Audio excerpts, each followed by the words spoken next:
right, so bevel in Blender, okay? So we have two objects here that one is manipulated and the other one is just a cylinder from the add mesh object, okay? I'm gonna add another one, a cube, okay? So you can tell the difference here. And I'm gonna duplicate this cube, move it here a little bit, and I will scale this and manipulate its shape so it's no longer the default cube. All right, to kind of show you here what happens with bevel. And bevel in Blender, you can access it by right-clicking in component mode. Okay, let's start with this one. I'm going to press dot on the numpad to zoom in, zoom out a bit. Okay, you can tell our computer is not very smooth anymore, starting to lag. Okay, I'm going to hit tab or go to edit mode. Okay, and bevel is this one right here. It looks like a cube with a tapered top. Okay, when we bevel, it's almost exclusive. We're beveling edges. Okay, so I'm going to select the edge around the top. So in order to select all of those without manually shift clicking each one, hold down Option or Alt and then click.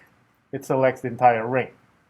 Okay, so like I said, we can do the bevel tool, or we can right click and then bevel edges, or Command B for your keyboard shortcut. However, when you bevel, it's like when you create a new object, you have your little parameter pops up right here, so you can control it. Okay, so let's use the tool instead, because we get this yellow kind of line for it, which it's not previewing it, or is it? Let's not use it then. Thought I'm supposed to get a yellow little marker. Okay, let's see. Does that turn off? No? All right, so let's just do the right-click bevel edge. And now I drag my mouse. So you can see there's that bevel. Okay? So you're probably wondering, that's just kind of fancy. I could have just extruded, move it up, and scale it. Yeah, it's the same thing. However, you lose this. You don't have this. See right here, it says segments. So if I increase my segments, it adds to the curvedness. All right, so instead of, now this looks like those kind of sci-fi or game asset stuff that they put on the floor and, canisters, space canisters, okay? All right, so there it is. You see it? So that's the difference. If I roll this back to 1, it's your extrude scale kind of look, all right? Okay, so that's bevel. I'm going to go to object mode, select this, pipe now. Let's bevel this one, make Mario's life a little bit easier so he doesn't get cut when he jumps right here, because the reason why bevel is important is almost everything on this planet has a beveled edge if it's manufactured. It's a fact of life, because if this table, see the edge beveled, you're gonna cut your wrist if they're not. Okay. However, Steve Jobs and his design, they're a little bit of out of this world. The iMacs are not. They're micro bevel. That's why when you move this Macs, it hurts. When you physically grab them and move them, it hurts. It's super sharp. Feel it. There's bevel in there, but it's microscopic. Okay, but pretty much everything's kind of beveled. Look at all, like, observe your world. But the Macs, they're an abomination. Look at the stand. And it's sharp. Yeah. It's actually physically sharp. I mean, you can tell. It's kind of like when you feel a knife, if it's sharp, you run it on your skin. It's that sensation. You're not going to get cut because there's micro bevel in there, but it's quite sharp. Okay, but everything else is beveled. All right. If you notice, I don't know if you remember Toy Story.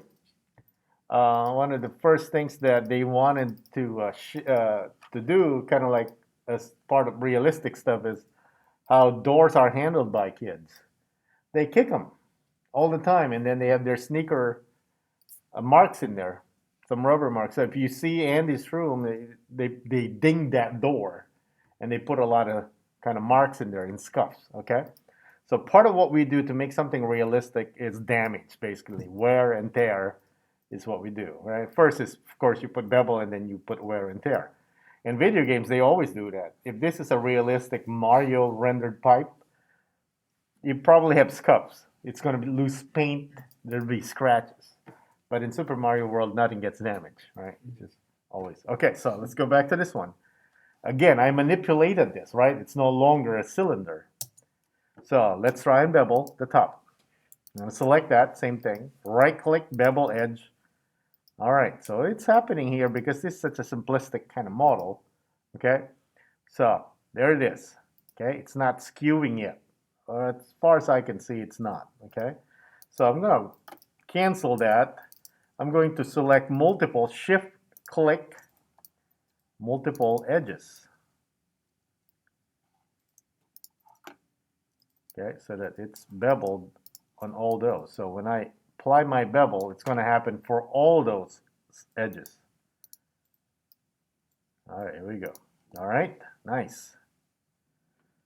Looks like those water tower. All right. Okay, there it is. Okay, I hit tab. Guess what? I lose my segments. You're going to have to click undo and redo that in order to get those options again. Okay. All right, that kind of works. Now let's model a die. Okay. I'm going to go number 2. I'm going to press A. Keyboard shortcut to select all is A. Double tap A. Deselect. Okay. All right, so we want select everything. Right click and then bevel. Carefully. Yeah, there you go. I want some segments on this for sure. All right. If I do smooth shade, all right, we just need to boolean those hemisphere. We got a die model. All right, super smooth. Okay. Let's look at this one, the Xbox. Well, no, actually, the new Xbox is, I think, like this. Okay, it's like cereal box from Costco. Yeah, yeah, their stuff ain't normal. All right, so let's try and bevel this. Remember, this one beveled the edge all equal, right? All uniform, pretty much on each side, right? So let's take a look here, if that's going to happen. All right, you can tell already it's not happening. You see it? This one right here is much wider than the side. Okay, I'm going to click undo now. The reason for this is that we manipulated this in a way that Blender thinks it's still a cube. So it's trying to apply the bevel as if it's a cube. Imagine if we stretch this. That's what it's going to look like. Is that what I mean? You know what I mean? Okay. Here we didn't see quite that because it's still relatively the same cylindrical radius. If I scale this thing along the x and make it kind of oblique, then we'll see that issue. All right. So how do we fix that? So each time you have uneven bevel, that means you need to tell Blender, hey, this is no longer a cube. In order to do that, you have to go here, Object, Apply, All Transform. Actually, we only need Scale. But in case you move this or rotate it, and you want to tell Blender, hey, this is that object now, All Transform is the safest way. You reset all the transform, okay? But technically, we just need Scale because all I did is Scale, okay? But I'm going to go All Transform anyway. All right, now let's see. Let's bevel it again. All right, see the difference? Now it's beveling equal on all sides. It's no longer skewed. Okay, so that's the big difference there. All right, Microsoft made sure that their Xbox doesn't look anything like this. It's like, it is really a box.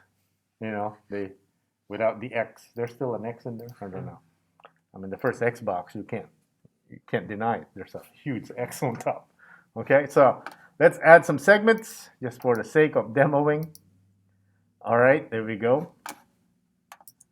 All right, and then I'm going to shade smooth it. All right, so I don't know. It's like a really, I don't know, oh, cheese, all right? Can't go wrong with cheese.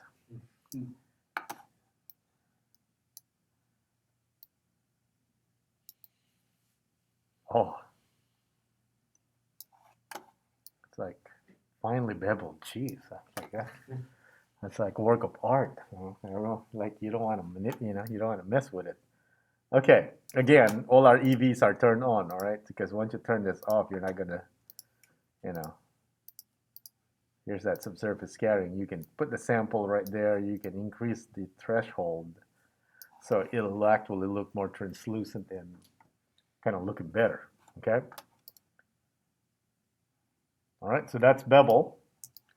And object, apply, scale, or transform, okay?